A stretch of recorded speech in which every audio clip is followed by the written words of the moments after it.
Um bom dia a todos e a todas. Eu sou Igor Sacramento, pesquisador em saúde pública pela Fiocruz. Estou colaborando aqui com lives sobre saúde.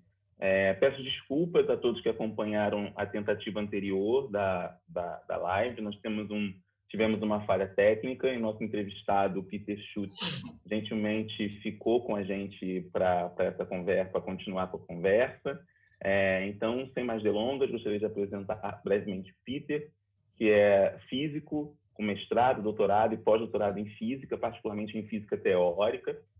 Foi professor do Instituto de Física da Unicamp e atualmente é professor titular do Instituto de Ciências Aplicadas da Unicamp e também ocupa o cargo de secretário executivo de comunicação da mesma universidade. É um prazer receber o Peter para conversar hoje sobre a importância da ciência no contexto da Covid-19. Então, Peter, bem-vindo. Peço mais uma vez desculpas pelas falhas técnicas e queria que você se apresentasse um pouco assim, né, a sua trajetória, né, falasse dos seus interesses pela física, pela divulgação científica, até chegar nesse momento, né, de você se tornar secretário executivo de comunicação. Bom dia a todos, é um prazer estar aqui e essas falhas técnicas entre a gente fazia um encontro e, bom, aí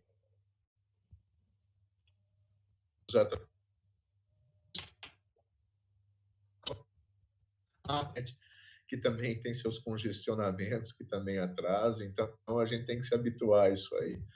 E, bom, sobre a minha trajetória, você já acabou por... Eu gostaria de acrescentar só que há uma transição, né? Eu imagino que as pessoas normalmente imaginam verbos numa pilha de papéis, pilhas de papéis enormes.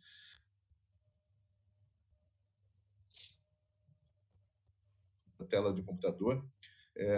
Mas eu sempre tive curiosidade por história, né? Então, um aspecto que eu acho importante cá é que ciência a gente aprende por manuais, né? Ciências naturais a gente aprende por manuais. Acabada. Que é isso? É muito importante para a gente entender a ciência e também para fazer conquistar corações e mentes em relação à ciência. Os manuais são muito sem graça. Um pouco a minha transição, né, da física teórica ali, falando com os pares, né, com os outros especialistas no assunto, com artigos técnicos e passar... tranquilo. Não, muito importante. É muito importante isso que você está falando, dessa dimensão da divulgação científica, da comunicação científica. E eu tenho uma pergunta que eu sei que ela é ampla demais, mas ao mesmo tempo ela é importante, que é qual que é a importância da comunicação, da ciência para o desenvolvimento de uma nação e de uma nação com tantas desigualdades como o Brasil. Como é que você vê a importância da ciência para o desenvolvimento da nação brasileira, especificamente? Alguém que fica por nada, né? A ciência é uma instituição, a ciência como hoje nós a percebemos, como ela interage entre ela e com o resto da sociedade, ela é uma instituição que começou no Renascimento, né? Então, a gente percebe nessa história que a ciência ela sempre esteve correlacionada, o desenvolvimento da ciência em diferentes lugares sempre esteve correlacionado com o desenvolvimento desses lugares. Um desenvolvimento que não é só econômico, né? Da ciência, de alguma forma, melhorar a produção que ela faz também, mas ela também é um instrumento, né? É um ator públicas no desenvolvimento, portanto, social, cultural de um país e também uma ferramenta de inclusão. A ciência está por trás de políticas públicas de desenvolvimento de um país. Nos últimos, eu sempre tive curiosidade por e notadamente aí para diminuir o desequilíbrio em cada país. Acho que isso que você traz é muito importante e a gente vem acompanhando nos últimos anos, né, um desinvestimento, se esse neologismo nos permite, em ciência, né, não só uma falta de investimento, mas também uma falta de orçamento, cortes no orçamento, novo normal, né, um entendimento de que a ciência ela tem que, né, você pode cortar, né? Então, e algumas agências, as agências nacionais, né, mais importantes, a CAPES e a CNPq, vem sofrendo muito com essa falta de investimento, né? A CAPES, né, e aí ela é central, né, porque é uma agência reguladora e de fomento das pós-graduações, dos programas de pós-graduação, o CNPq, ligado ao Ministério da Ciência e Tecnologia, que tem uma função muito grande no desenvolvimento da ciência em várias áreas, com bolsas, com editais, né? Que vem ao longo do tempo, alguns editais clássicos, né? Como o edital universal, edital, né? Vem perdendo o seu espaço, perdendo investimento e perdendo capacidade de investimento. Mas, ao mesmo tempo, né? No contexto atual, cobra-se muito da ciência da universidade respostas, né? Não é um contrassenso?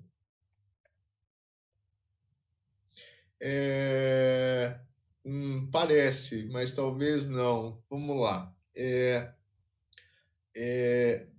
A ciência no Brasil, né, e a própria universidade é algo muito recente.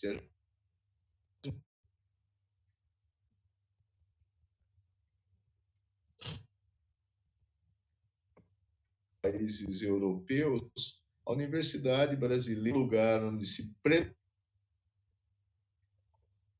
existem entre elas,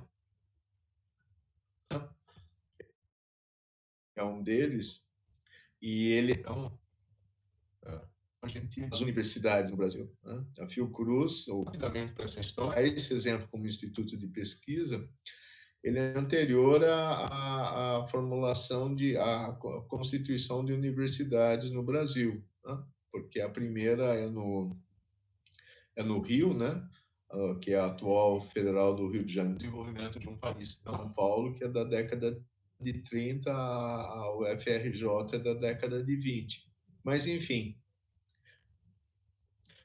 começou a se institucionalizar mais, né, nesses lugares econômico, né, de é uma no começo dos anos 50, justamente com a criação dessas tanto de formação de pessoal de nível superior, que é a CAPES, né, que era o papel inicial dela, como do CNPq de financiamento da pesquisa. O interessante, que eu acho que o público normalmente a gente não se dá conta, mas o CNPq ele foi instituído no mesmo ano que a National Science Foundation nos Estados Unidos, que é a principal agência de fomento de ciência lá. Né? Ou seja, os instrumentos no Brasil eles foram criados de uma maneira muito apropriada em tempos bastante interessantes comparado com nós não pudemos aproveitar bem isso. Mas a ciência, como hoje se percebe, que é cobrada, ela começou a se desenvolver no Brasil muito a partir do Programa Nacional de Pós-Graduação nos anos 70. Né? A partir dos anos 70, um boom, né, da produção do país com resultados muito interessantes. Ou seja, é ancorado na pós-graduação, que é também não só para fazer ciência, mas era importante para o desenvolvimento regional do país, né? De capacitar pessoas não só nos grandes centros como Rio e São Paulo, mas de todo o país. E isso que é importante é uma política de Estado. Ela foi mantida durante esses 50 anos, com cortes, porque em crises você reduz o investimento em ciência e em tecnologia. A Universidade Brasileira, isso não acontece só no Brasil, acontece em outros lugares. O grande problema que nós Uhum. estamos enfrentando é que não é uma crise conjuntural esses cortes. O que se percebe é o desmonte de uma política de Estado, que com mais ou menos recursos foi mantido durante 50 anos e que surgiu durante a ditadura militar. É bom lembrar isso, pensando que talvez seja uma coisa de, enfim, né? De outras esferas políticas, não, surgiu exatamente durante a ditadura militar e foi mantida por diferentes governos de diferentes matizes durante 50 anos e está sendo fortemente ameaçada hoje. Ao mesmo tempo, numa crise que nem a Covid-19 desencadeou, 50 anos, um dos legados dela é que, de repente, o público apela exatamente para o resultado dessa política de Estado, ou seja, a institucionalização e crescimento da ciência no Brasil, das universidades públicas, é a ela que o público recorre. Então, aparentemente, é um contrassenso, mas eu acho que a resposta é mais complexa e talvez vá por Uhum. aí. Não sei bem, me ocorreu agora. Não, mas eu acho que é por aí. É um aparente contrassenso, né? Que na verdade é uma exigência que eu acho que do contexto atual, né? De uma cobrança de mais com menos, né? Talvez caracterize muito as políticas, né? Classificadas como neoliberais, que cobram a exigência de tipo de criatividade, empreendedorismo, né? De produzir mais com menos, né? E nesse contexto, né, tem a gente pode pensar que a pergunta que o Jorge fez aqui no Instagram, ele fez uma pergunta falando assim, né, interessante pensar, né, que a ciência veio do Renascimento, e de certa maneira o próprio Renascimento foi um dos determinantes, segundo o Jorge coloca, do Renascimento, foi a peste, né? É, e ele pergunta assim, se há a chance de uma revolução na ciência e talvez um novo renascimento após esta pandemia. Você reduz a pós-graduação, que é também... oh, nossa! Ela foi mantida durante esse grande problema que nós estamos com cortes negra, 13, 14.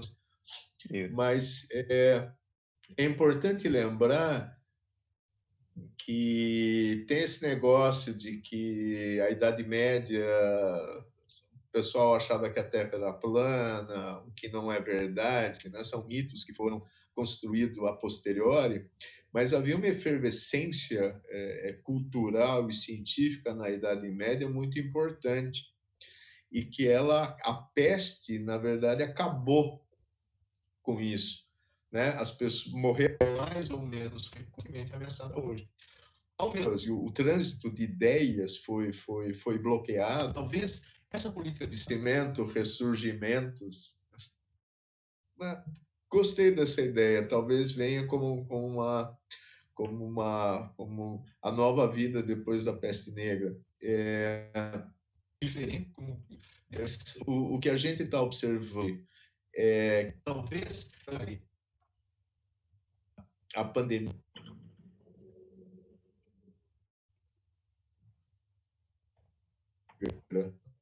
onde a população da Europa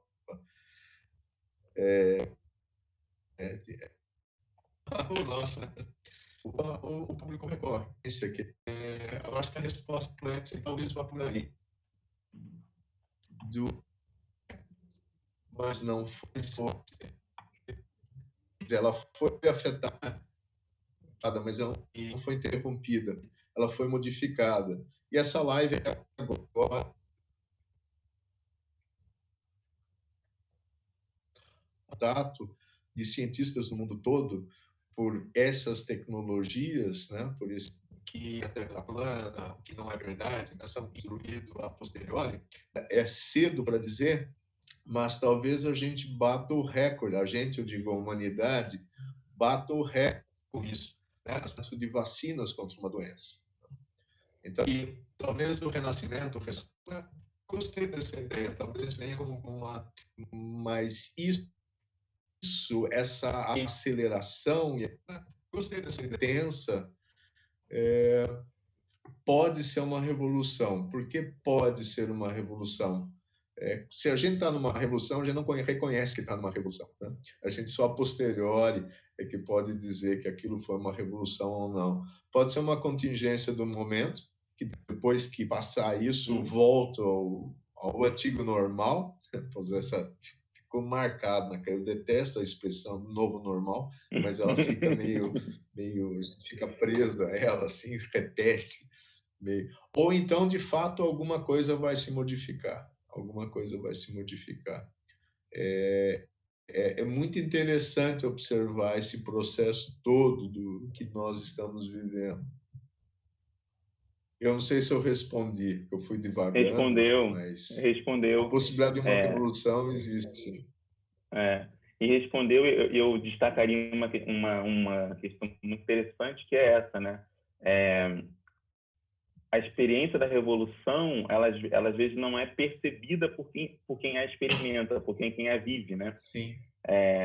Às vezes é uma dimensão a posteriori que classifica, e esse é o trabalho da história, né? A posteriori se classifica aquela experiência como sendo muito singular dentro de um processo, né? E aí você vai observar, quer dizer, alguma ruptura que às vezes, por quem está vivendo, não observa essa dimensão de ruptura tão forte. E aí, pensando nisso, nessas rupturas, você publicou no portal da Unicamp recentemente um texto muito bacana, né? Que é chamado Dois Séculos de uma Controvérsia Nada Espontânea. E aí falando das controvérsias científicas, particularmente centrando dessa dimensão das controvérsias científicas. Tem uma parte no seu texto que você trata de uma noção que é muito curiosa e muito cara, né? De um reality show científico, né? Que estaríamos vivendo um momento de um reality show científico no contexto atual. Queria que você falasse um pouco mais disso. O que é esse reality show científico que a gente está vendo, acompanhando quase diariamente as descobertas científicas, a vacina, vacina de Oxford, vacina da China, vacina de não sei, quer dizer, o que significa esse reality show científico que a gente está acompanhando cotidianamente? Eu não sei se eu respondo. Estamos vivendo.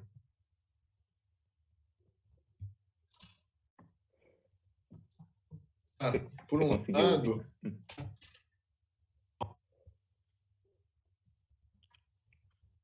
essa pandemia,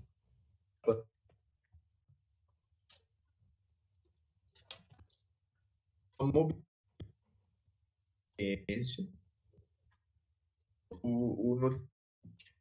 nós observamos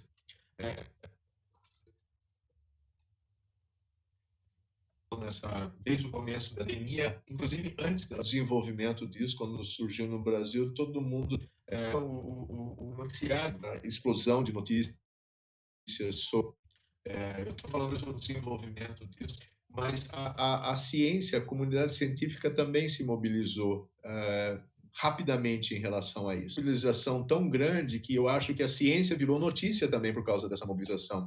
Uma mobilização tão intensa, ela acaba virando pública, né, de conhecimento público. E vários dos mecanismos de mobilização da ciência, por exemplo, vários não, mas alguns mecanismos importantes para essa mobilização é o aumento da comunicação entre os diferentes cientistas e grupos de pesquisa e tal. Como é feito isso? Através de tornar público, acessível, o que está sendo discutido na ciência, né? Trabalhos preliminares para que outros grupos acessem esses dados e, de alguma forma, acelerar a obtenção de uma resposta ou de respostas que normalmente são lentas. Muito bem, a ciência tornando-se, a mobilização da ciência tornando-se notícia, né? Tornando-se algo que o público, a obtenção de uma respostas que normalmente são lentas. Muito bem, a ciência de fazer pesquisa também se tornaram públicos e acessíveis a jornalistas, ao público em geral, com ou sem mediação de especialistas, fez com que parece que está todo mundo de olho, né? E eu, uma pequena aquela casa do Big Brother Brasil, em que só que sem fazer tudo aquilo lá que eu nunca assisti, não sei direito o que é feito lá dentro, mas enfim, a ciência está lá tentando achar as respostas nos seus procedimentos usuais, mas está todo mundo observando também e cobrando, né? E tem até, por exemplo, no caso da cloroquina, né? É engraçado, quer dizer, engraçado agora engraçado nisso. Quer dizer, um resultado preliminar, que aliás depois foi muito criticado, porque tem falhas metodológicas graves, despertou interesse na cloroquina. A comunidade científica foi, bom, temos que testar isso, afinal de contas, se funciona ou não funciona, é assim que a ciência trabalha, mas virou e tem até quer dizer, engraçado agora foi cloroquina, parece o paredão do Big Brother Brasil, né? E pessoas votando quem é que sai, quem é que está certo, quem é que está errado, algo completamente alheio aos procedimentos normais, normais eu digo usuais, que ela foi desenvolvendo ao longo de 3 séculos. Então, um pouco esse ambiente de reality show que eu menciono tem um pouco a ver com isso. A sensação é que a gente não só tem que fazer o trabalho de forma acelerada e intensa, como a gente tem que responder a questões que atrapalham o desenvolvimento, inclusive, de obter essas soluções, né? Ou de obter respostas seguras para o público. Use máscara, isolamento social ainda é a principal defesa contra o contágio, e o desenvolvimento de medicamentos, que até agora nenhum se mostrou realmente efetivo, e o desenvolvimento de vacinas que são muito promissoras. Não, eu acho que essa imagem, né, do reality show científico é muito poderosa, né, em termos até conceituais, assim, de pensar que a gente está o tempo todo avaliando, e é quase, e aí pensando, eu como telespectador de reality show, é quase, às vezes, um programa de eliminação, às vezes, né? Qual que eu quero, qual que eu não quero, e que não segue, às vezes, esse reality show não segue os critérios do conhecimento científico, mas uma adesão do público pela popularização de algo, aí curas milagrosas, não é? A toda a panaceia em torno da cloroquina, etc. Né? Cria-se quase uma questão, né, mais de crenças pessoais do que necessariamente de critérios científicos. E aí, pensando nisso, como é que você vê o lugar da universidade? Porque a ciência no Brasil se confunde muito com a pós-graduação, né? E aí, particularmente com as universidades. Obviamente, outros centros de pesquisa, como a Fiocruz, né, que não é universidade, mas aí é a pós-graduação, tem pós-graduação, onde se desenvolve boa parte do conhecimento científico nessa instituição. E aí, queria que você falasse um pouco disso. Assim, qual que é o lugar da universidade para em certa maneira, combater o negacionismo, enfrentar a desinformação? Como é que você vê isso da universidade e das instituições de ensino e pesquisa, de maneira mais ampla, né? Se nós tomarmos como base aqui para a discussão o que está acontecendo em relação à Covid-19, as universidades, elas são realmente, cobra-se dela, busca-se nela, não é que se cobra tanto, mas busca-se nela uma informação segura. Isso aqui é aquele legado, talvez, dessa política de Estado que eu falei. E ela reage muito bem. A universidade normalmente, eu digo comumente, né, frequentemente, ela reage, ela se mobiliza para enfrentar problemas como esse. Por exemplo, nós criamos na Unicamp um hot site, por exemplo, como em outras universidades do mundo, muito rapidamente, para informar o público sobre o que está acontecendo e de tentar proporcionar informação segura para esse público e também informar, divulgar que estamos, não só nós, mas nós também estamos trabalhando em tentar encontrar maneiras de mitigar os efeitos dessa pandemia. Mas você tocou a percepção do que é a universidade pelo público geral ainda é muito tênue, né? Por exemplo, se alguém está estudando numa universidade pública, onde se faz pesquisa, onde se faz extensão, a informação que essa pessoa, esse estudante passa é muito assim, do tipo, é um local onde meu filho, minha filha vai ganhar um diploma, vai se formar. Não há uma transferência de que, ei papai, ei mamãe, ei tia, etc. Lá se faz pesquisa, tem um cara que está fazendo isso, que é super interessante, ou uma ação comunitária muito bacana no bairro vizinho ao nosso aqui, que é uma extensão. Aqueles que normalmente dialogam com esse lado da pesquisa da universidade são os próprios pares, ou seja, pesquisadores de outras universidades do Brasil ou do mundo. Também é algo que não vaza, no bom sentido, para o público. A divulgação científica em jornal de um resultado, a pessoa, ei, que legal, tem tal medicamento novo, mas não associa que aquilo foi feito numa universidade, que aquilo demorou 10, 15 anos para ser desenvolvido. E talvez, então, a universidade ela tem lá seus problemas, ou a comunidade universitária tem lá seus problemas que também eu acho que eles têm que ser ditos, que se nós recordarmos o Estatuto da Universidade Brasileira no começo dos anos 30, a indissociabilidade ensino, pesquisa e extensão já está lá.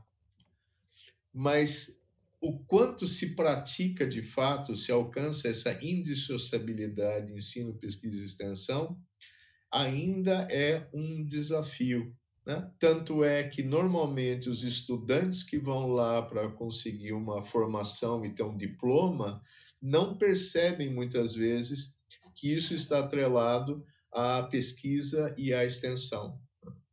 E aí levar para universidade não é só um local para conseguir um diploma, universidade faz uma série de outras coisas. Então, acho que é um desafio muito grande nós conseguirmos, primeiro, de fato, intensificar essa indissociabilidade e passar isso para o público. Com certeza. E aí, pensando, você falou de uma ação, né, do Hot Site que a Unicamp vem tratando, que outras ações você vê?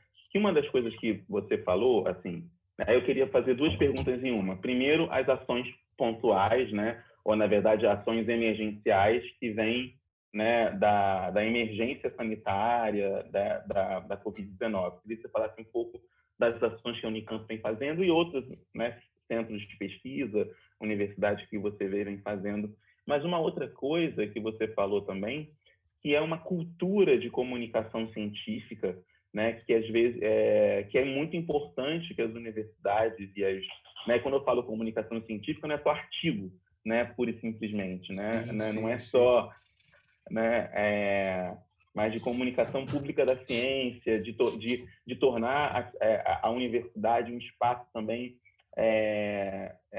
de convivência mesmo, sociabilidade, que as pessoas possam não ver que a universidade é só o lugar onde meu filho pode estudar, mas é também onde eu posso estar, né? Onde eu posso estar, onde eu posso ver uma exposição, onde eu posso ir ao cinema, onde eu posso ver o teatro, porque as universidades também, que têm curso de arte cênica, podem... Enfim, quer dizer, você tem toda uma gama de possibilidades que eu gostaria que você falasse e respondesse disso. Primeiro, como é que você avalia essas questões mais, digamos assim, da divulgação, né, nesse momento, e do ponto de vista de longo prazo, a importância do desenvolvimento de uma cultura de comunicação científica.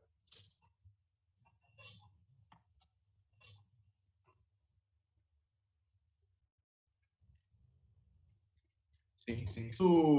O problema começou a dar sinais de agravamento no Brasil.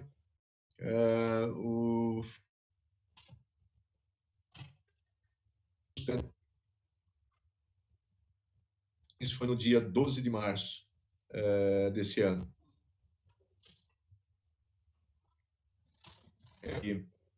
Quando nós tínhamos produzido uma reportagem,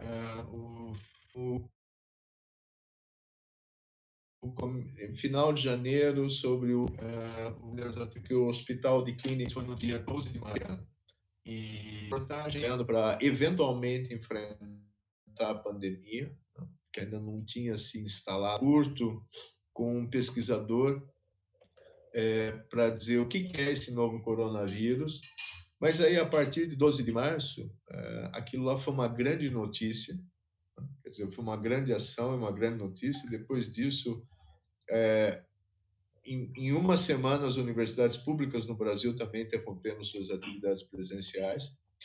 E nós imediatamente criamos imediatamente com os problemas técnicos, né? Não é assim, de manhã que decide, à tarde está pronto, mas nós criamos um hot site que tem destaque no portal da Unicamp, com vários botões diferentes, né? Repositório científico, redes de pesquisa, panorama sobre a Covid-19, como é que está a Covid-19 na região de Campinas e assim por diante. Voluntariado, doações, enfim, um pacote completo que continua sendo desenvolvido, porque o tempo todo surgem novas situações, emergem necessidades que no começo não estavam previstas, o que é natural numa crise, ainda mais tão contínua como ela está se caracterizando. Ao mesmo tempo,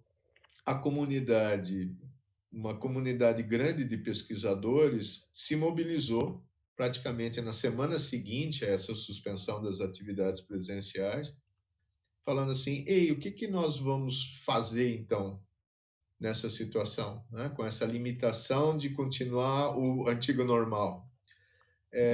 Mudaram o seu tema de pesquisa, adaptaram, buscaram maneiras de se organizar e criaram uma força-tarefa. Tem até um site, inclusive, a Força-Tarefa Covid-19, que de alguma forma articula, de alguma forma eu digo, porque tem aqueles que participam mais intensamente, administram isso, e tem também as pessoas que participam de alguma forma, com uma dedicação menor do tempo, porque tem outras atividades, mas envolve 400 pessoas na Unicamp, entre docentes, funcionários e estudantes.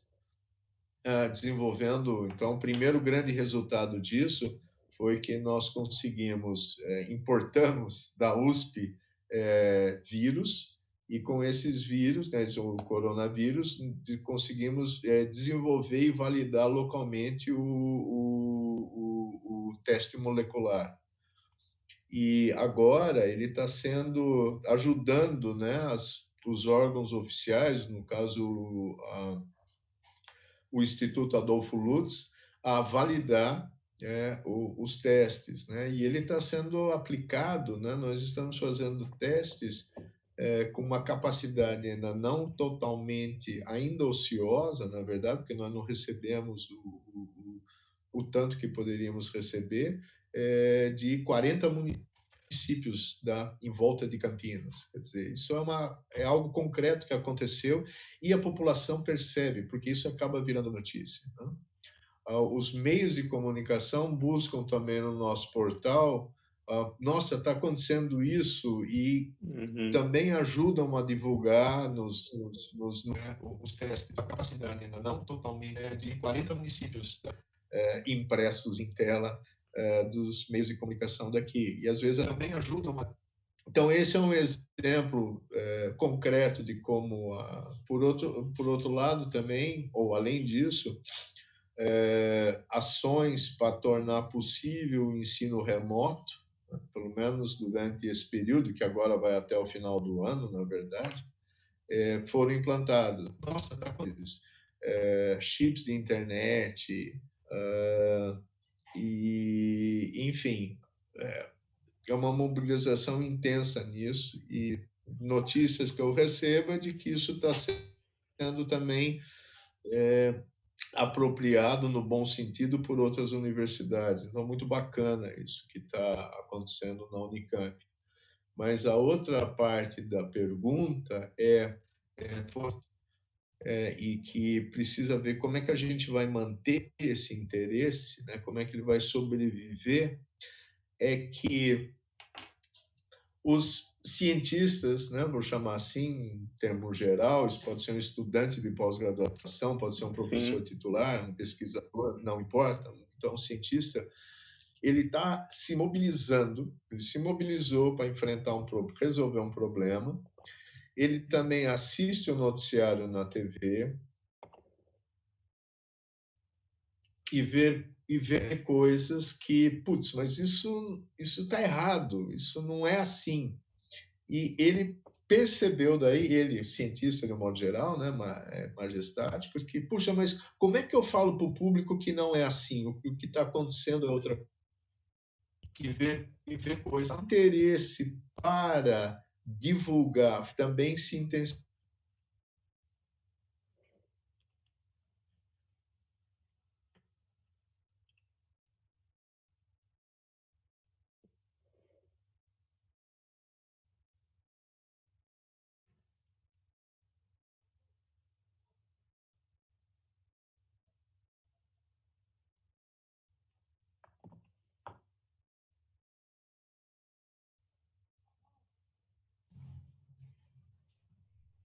Bom, eu acho que teve algum problema. Voltou. Voltou. Voltou. Não, resumindo, pegando um gancho de não sei onde é que parou, mas além dessa mobilização, além do papel da organização institucional para informar o público sobre o que está acontecendo, tal, a comunidade científica também, o número de pessoas na comunidade científica que se deram conta e se prontificaram a falar para um público mais amplo, aprender a fazer isso, é muito grande, né? Isso realmente, na minha experiência como secretário de comunicação antes da pandemia, o surgimento de vozes, novas vozes que querem se comunicar com o público é muito grande. Isso é um movimento bastante interessante e eu que espero que perdure. Peter, muitíssimo obrigado pela conversa hoje. Né, pedimos desculpas pelas falhas técnicas. Acho que é um tema super importante que a gente deve voltar a falar, certamente, sem dúvida, né, porque é um tema muito importante da divulgação científica, a importância da ciência, do investimento em ciência, né, para o desenvolvimento, inclusive econômico das nações, como você falou. Né? Então, muito obrigado. Peço desculpas pelas falhas técnicas que tivemos, mas eu acho que o essencial da nossa conversa ficou. Se quiser falar alguma coisa enquanto a gente encerra. Eu queria acrescentar algo que não tem a ver necessariamente com a Covid-19, mas com toda essa política de Estado que eu falei, né, em torno da Sim. ciência e ancorada na pós-graduação. Mas tem uma coisa, e a ciência como inclusão também, tem um aspecto que eu acho que é importante ser lembrado, que é uma coisa que eu acho que no Brasil é mais desenvolvida do que em todos os outros lugares do mundo, que é a iniciação científica. Projetos de pesquisa, assim, durante férias de verão, são comuns nas grandes universidades no mundo, mas uma iniciação científica entre um estudante de graduação, e agora não de pós-graduação, faz pesquisa sistemática durante 2 anos, desenvolvendo um projeto que não é simplesmente ficar um mês num laboratório fazendo uma atividade, é algo que eu acho que foi criado no Brasil e é uma política também de Estado, eu gostaria de chamar assim, muito importante e que precisa ser muito grande e mais desenvolvida ainda. E ela tem um caráter de inclusão social muito forte, porque essa bolsa de iniciação científica que muitas vezes faz com que o estudante possa ser é muito grande da pandemia. Então, né, isso realmente é um aspecto que eu acho que ele é tão naturalizado que nas universidades que existe iniciação científica, mas é uma possibilidade muito interessante e que, ao contrário do que o atual governo faz, como um mecanismo de inclusão, como um contato maior do estudante com o que é ciência, né? E não só a universidade como um local de obter o meu diploma, né? Que muita gente pensa assim. Eu queria acrescentar, não tem a ver necessariamente com como um último recado aí para a gente pensar também em como manter e como ampliar isso, como preservar e como ampliar esse lado da ciência que é normalmente esquecido nesses debates que estão ocorrendo. O Brasil é mais desenvolvido do que em todos os mundo nesses últimos tempos. Certamente. E a gente viu, né, como você falou dos cortes, um dos cortes muito grandes, que é uma bolsa extremamente curta, né, de R$400, mas um dos cortes, inclusive, foi a de bolsas de iniciação científica, né? Embora seja algo, né, R$400 é uma ajuda de custo, nem pode ser chamado de bolsa, né? Enfim, e há muitos anos, acho que até quando eu fui bolsista de iniciação científica, era um valor muito próximo a esse, né? Então, eu acho que é realmente importante um investimento nesses programas de iniciação científica, em incentivar, né, mais a participação dos graduandos, e até mesmo tem outros projetos, na Fiocruz, por exemplo, tem de vocação científica, que é para os estudantes de ensino médio, inclusive, participarem também. Eu acho que é muito importante a gente despertar o interesse pela ciência o mais cedo possível. Eu acho que é muito importante. Peter, muito obrigado pela sua participação, né? E obrigado a todos que permaneceram aqui nessa conversa.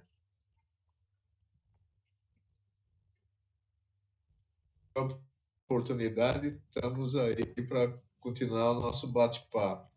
Obrigado. Então, esse ele é tão... Com certeza. Muito obrigado, um abraço a todos. Obrigado.